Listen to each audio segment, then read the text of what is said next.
Per passione per il Veneto. Questo è lo slogan che Mauro Bortoli ha scelto per la sua corsa elettorale in vista delle regionali del 28 e 29 marzo.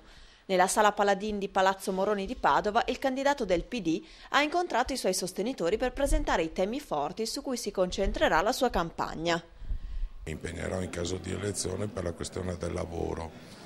Il lavoro sia nella forma del lavoro subordinato sia nella forma dei nuovi lavori per le giovani generazioni.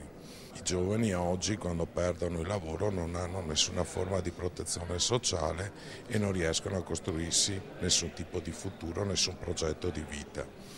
Altra questione che mi sta particolarmente a cuore, che è legata al nuovo Stato sociale, è la necessità di rivedere le politiche per le aziende di pubblici servizi, cioè acqua, sistema fognario, illuminazione pubblica, gas, insomma tutto quello che è legato al sistema tariffario e che misura in maniera concreta la qualità della vita delle famiglie del Veneto. Sarà una campagna fuori dal palazzo, tra la gente, ha aggiunto il candidato a consigliere regionale e attuale assessore comunale all'urbanistica e al patrimonio.